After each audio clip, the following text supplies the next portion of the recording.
This story holds special significance for me and other rescue swimmers as it's hailed as the origin of the rescue swimmer motto, so others may live.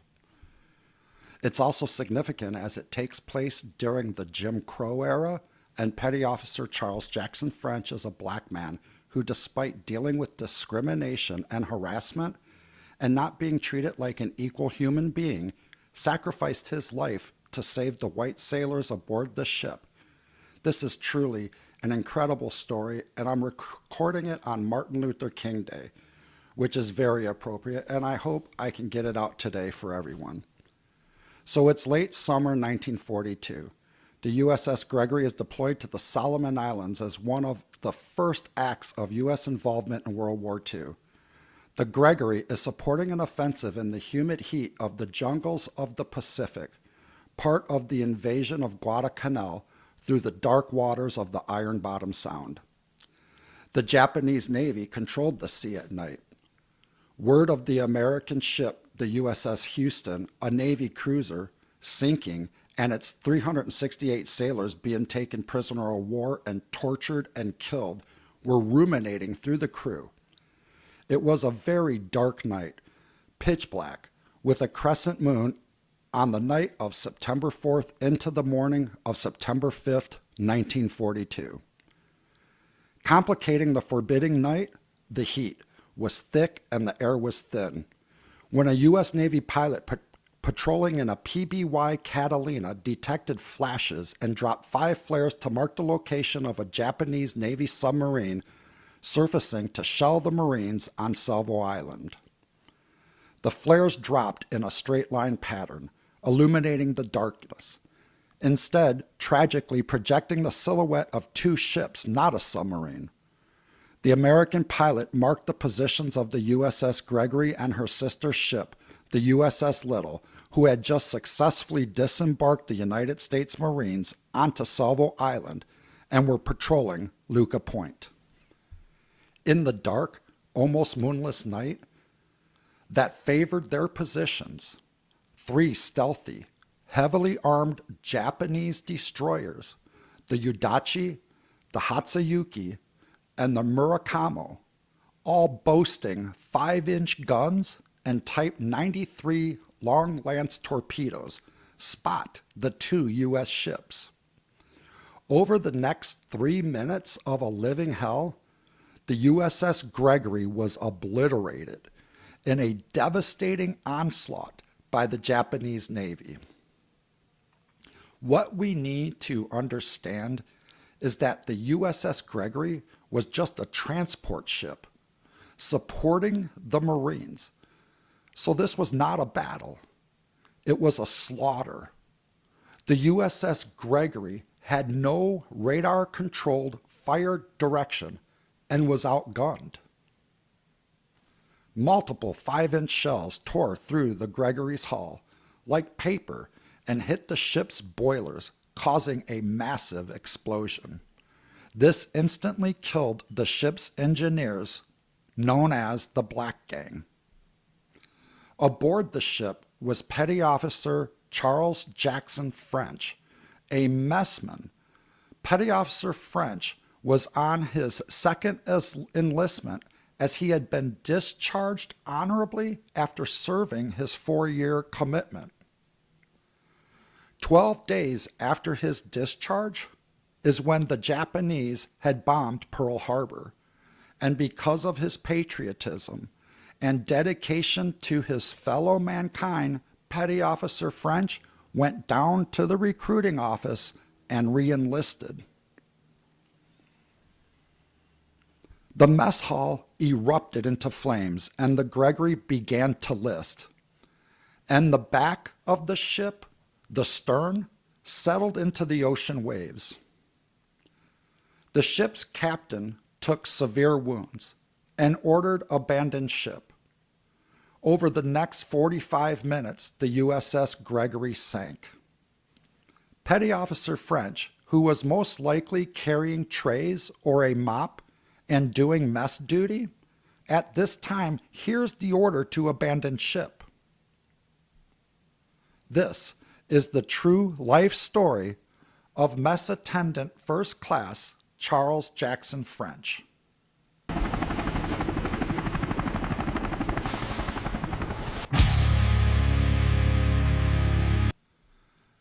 The 3 Japanese destroyers return and shine spotlights onto the Gregory and open fire on the defenseless survivors.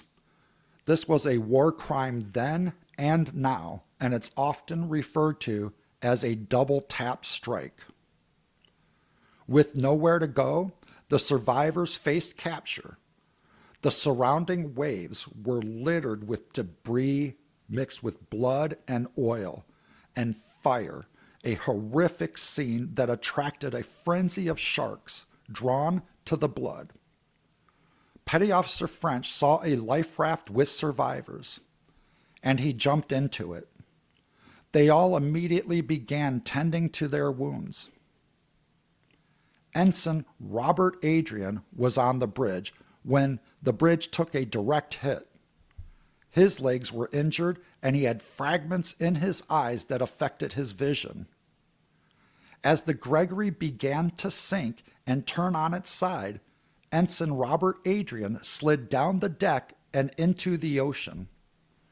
He managed to get himself to the raft where he was pulled into the raft. This is where he met the 22-year-old mess attendant who he only knew by the name French.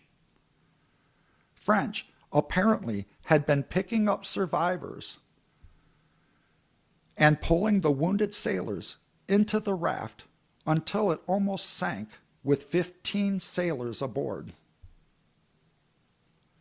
The current and the waves were sending the life raft straight towards the islands, where a barrage of gunfire and mortar rounds were raining down towards the sinking ships. French was driven to survive and save those shipmates in fear of the certain torture and death that await them if caught by the Japanese. The torture they feared is something that you never forget when it happens to you. This was the motivation that drove Petty Officer French to survive.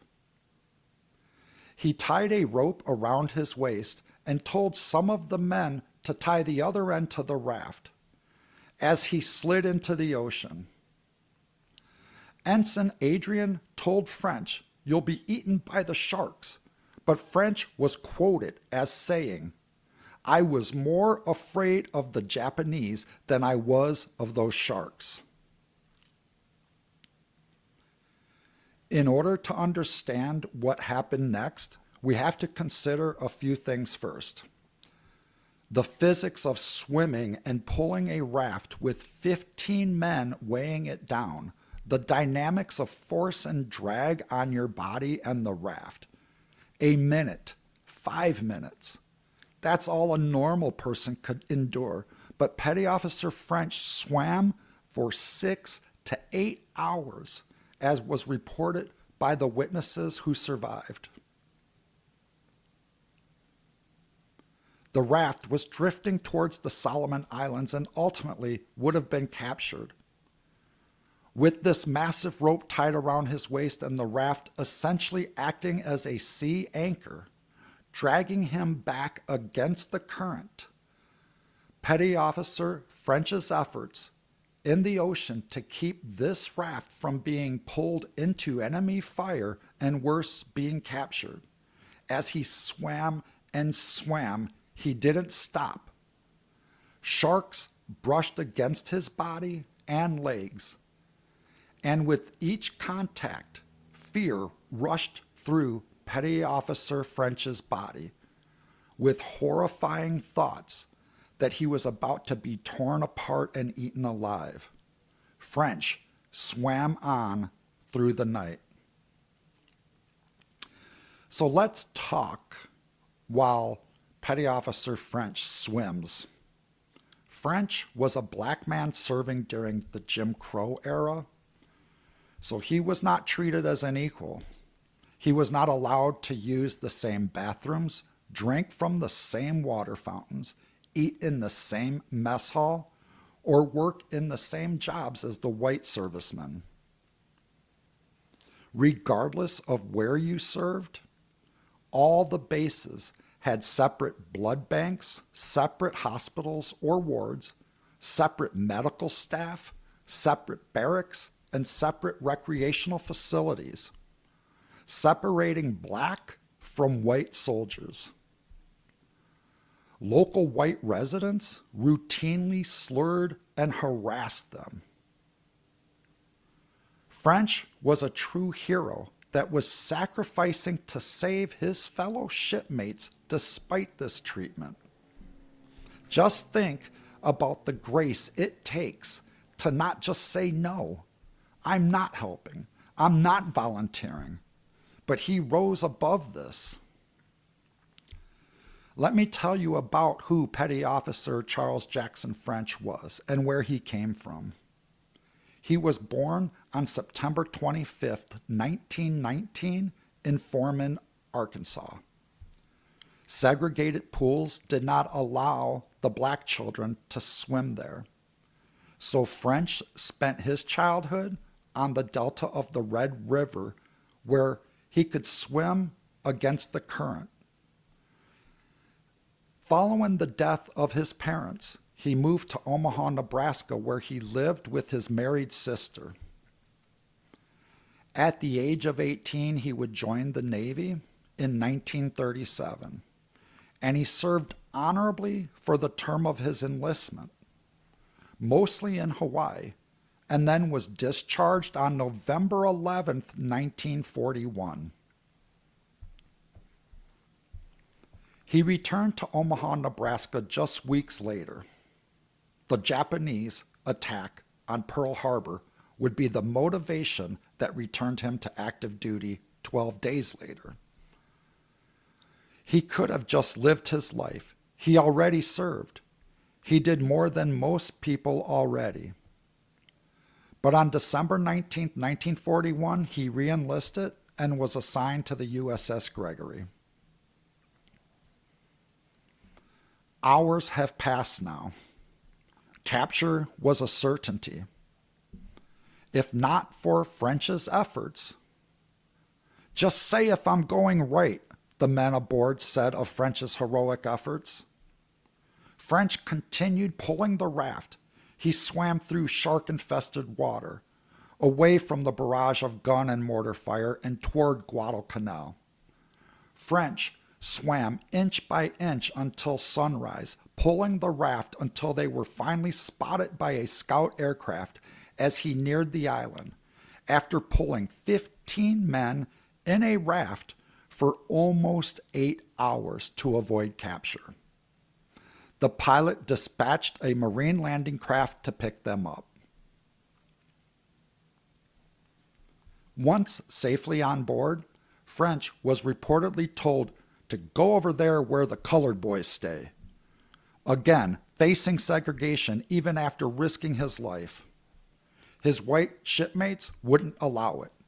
He is a member of the Gregory's crew and he damn well will stay right here with the rest of us.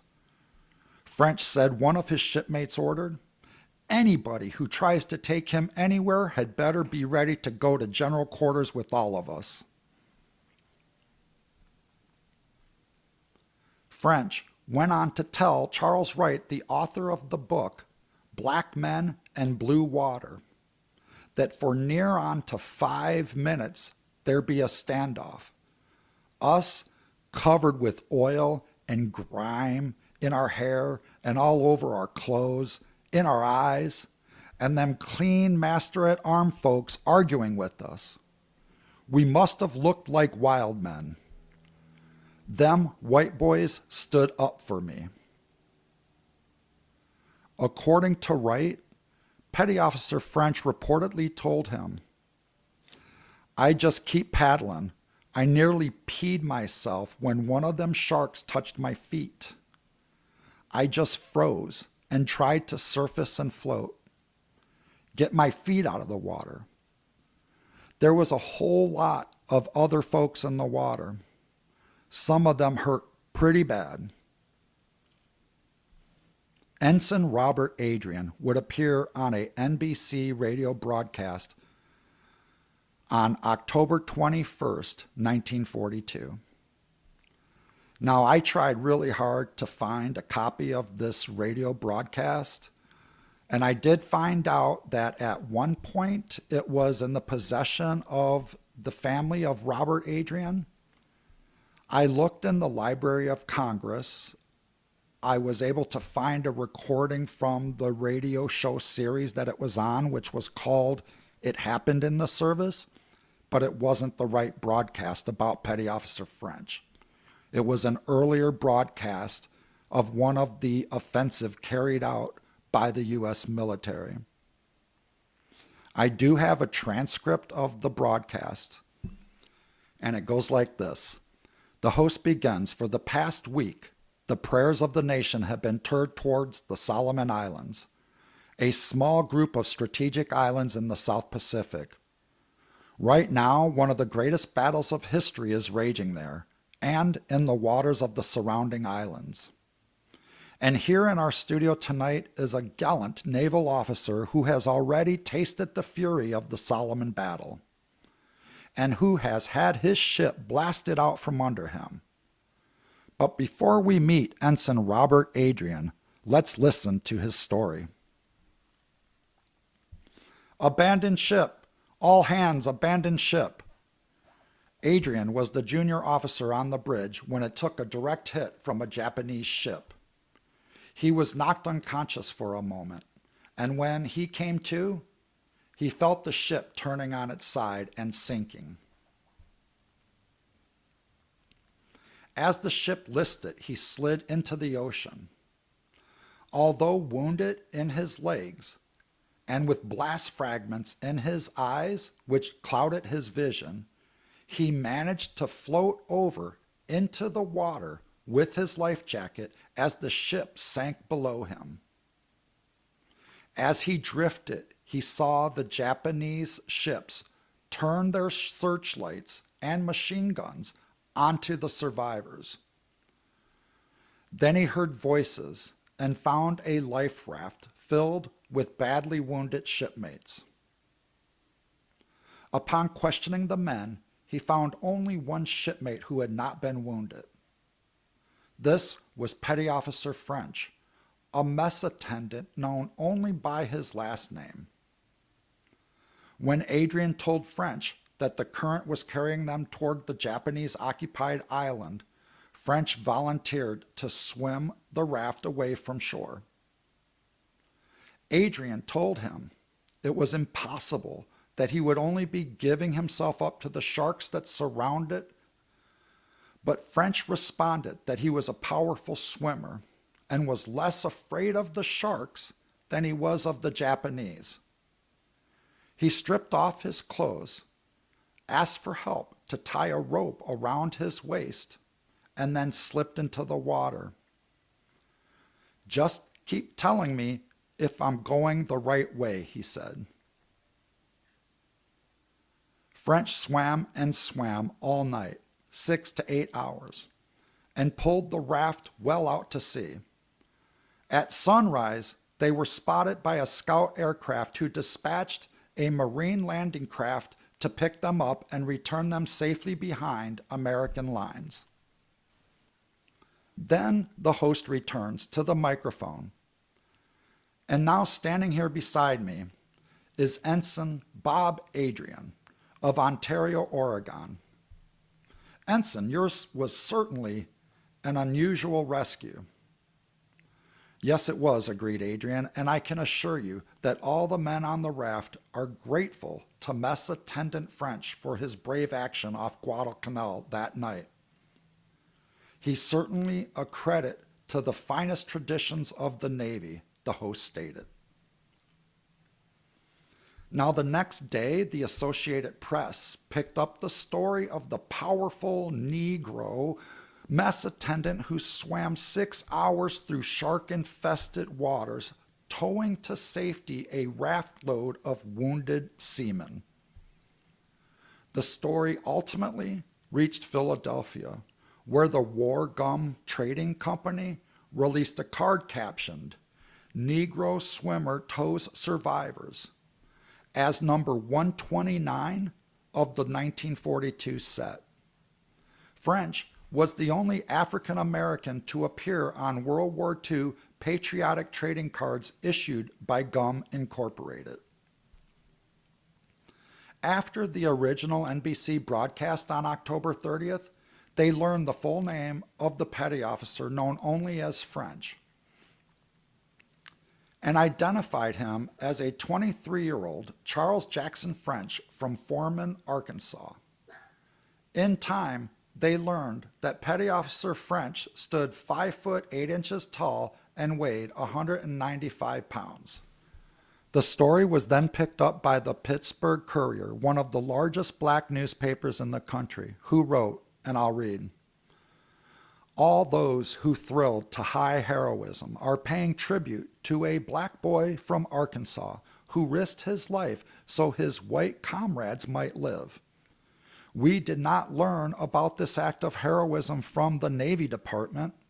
We learned about it almost incidentally from an Ensign Robert Adrian, a white officer of the destroyer Gregory, when he broadcast over an NBC national hookup from Hollywood. He and other white Americans owe their lives to a black man whom he identified as a mess attendant named French. Mess attendants are none too highly regarded in the United States Navy. They are either Negroes or Filipinos, and they are barred from service in any other branch of the Navy, unless serving in a segregated unit. There's not much opportunity for heroism in a ship galley or an officer's wardroom, but all the men on a ship are in danger in a time of battle, no matter where they are serving or what their skin pigment may be. Although Mess Attendant Charles Jackson French of Arkansas was not in a heroic job, he made a heroic job out of it. He who had been looked down upon as a caste man, frozen in status, suddenly was looked up to as a savior. All men honor our bravery and loyalty, and today all America hails a mess attendant named French, who risked death so others may live. His shipmates believed that he should be put up for the Navy Cross Medal. Ensign Adrian recommended French for the Navy Cross, which falls directly below the Medal of Honor. But by the time the recommendation had worked its way through the Navy chain of command, things changed. French didn't receive the Navy Cross. In fact, he didn't receive any medal. All he received was a letter of commendation from Admiral William the Bull Halsey, which understated the heroism, saying that he swam for 2 hours, not the 6 to 8 hours that witnesses were reporting. This letter would be the only recognition by the military for the heroic actions of Charles Jackson French. After the sinking of the Gregory, Petty Officer French visited relatives in Foreman, Arkansas. He also received a royal welcome from the citizens of all races in Omaha, Nebraska. He appeared before enthusiastic crowds at the halftime of a Crichton football game and at war bond rallies. He appeared on a calendar and in a newspaper comic strip. There was even talk of a Hollywood film. He was a hero of the people. French was not discharged after this incident. He went on to be assigned to the USS Frankfurt, a destroyer that provided gunfire support for troops pinned on the beach during the July 1944 D-Day invasion. Just what an incredible story, and what a heroic man. In December 1943, William Rose Bennett, a Pulitzer Prize-winning poet, wrote, "The Strong Swimmer." I have a story fit to tell, in head and heart a song, a burning blue Pacific swell, a raft that was towed along. Out in the bloody Solomon Isles, destroyer Gregory gone, ocean that kills for all her smiles, and darkness coming on. The Gregory's raft bobbed on the tide, loaded with wounded men. Ensign and seamen clung her side, seaward she drifted then. A mess attendant, a Negro man, mighty of chest and limb, spoke up till tow you all I can, as long as I can swim. Naked, he wound his waist with the line, slipped smoothly overside, where the red bubble tells the brine that sharks have sheared the tide. I'm going to tow this old raft in, since we ain't got not one oar. He breathed as the water lapped his chin, and he inched that raft ashore. Strongly he stoked, and long he hauled, no breath for any song. His wounded mates clung close, appalled. He towed that raft along. Clear to the eye the darkening swell, where glimmering dangers glide, the raft of sailors grimed from hell, afloat on a smoky tide. And a dark shoulder and muscled arm, lunging steady and strong, the messman, the brother, who bears a charm, is towing their raft along. He gasped, just say if I'm going right. Yes, brother, right you are. Danger of ocean or dark of night, you steer by one clear star. 6 hours crawled by, a barge in sight with the raft just off the shore. The messman coughed, sure I'm all right. He was just as he was before. And all that they knew was they called him French, not quite a name to sing. Green jungle hell or desert trench, no man did a braver thing. He's burned a story in my brain, set in my heart a song. He and his like by wave and main, world without end and not in vain, are towing this world along. In 1943, True Comics did a depiction of the rescue by Petty Officer Charles Jackson French. He was also named Hero of the Year by the Chicago Defender. French returned home from the war traumatized and suffering from untreated PTSD symptoms. He moved to San Diego with his wife and their daughter, but like many who served and have PTSD, French's problems grew even too big for this young hero who had saved so many others. He died on November 7, 1956, after suffering from alcoholism at the age of 37, and he is now buried at the beautiful Fort Rosecrans National Cemetery in Point Loma, San Diego, California. The family of Robert Adrian, who passed away in 2011, and said, their father rarely spoke of his war experiences except for French. For if not for a black man named Charles Jackson French, he would tell his children, neither he nor any of them would be alive. For his 75th birthday, Adrian's children had found an old record amongst their father's treasures. It had been given to him by NBC back in 1943. It was the recording of It Happened in the Service. Hearing it after all those years brought him to tears. Robert Adrian had a full life after leaving the military. He had a second career as a banker, and after his second retirement, he began writing stories. In a newsletter that was published in Tin Can Alley called Our Night of Hell off Guadalcanal, and it told the story of the USS Gregory and Petty Officer French and his recommendation for the Navy Cross. He said he spoke about French to Navy brass, but social justice was not the issue it would become, and he had hoped that before he died, French would receive the commendation he deserved. But since it wasn't, he told his children to carry on his dying wish.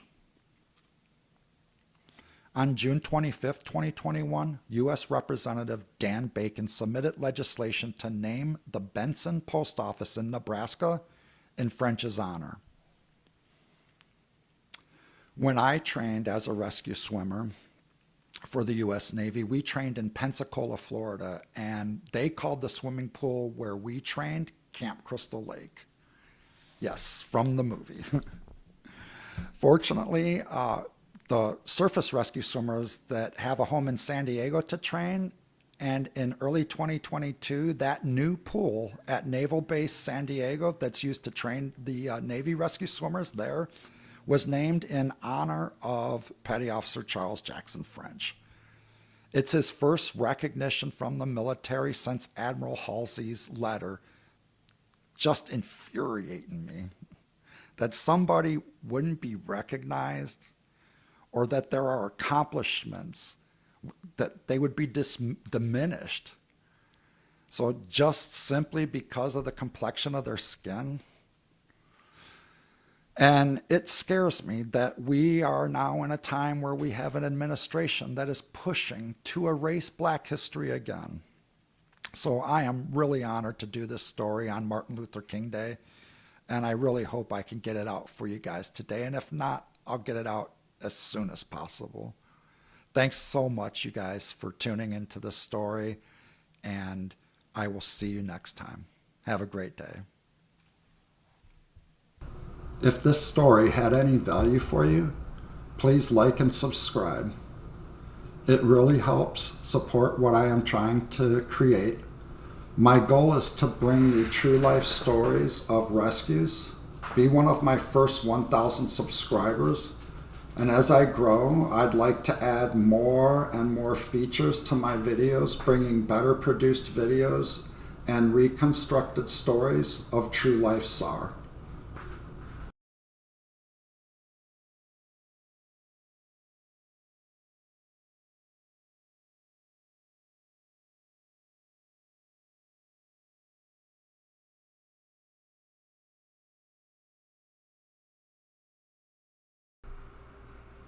This story is based on the true life events recorded in official and public documents.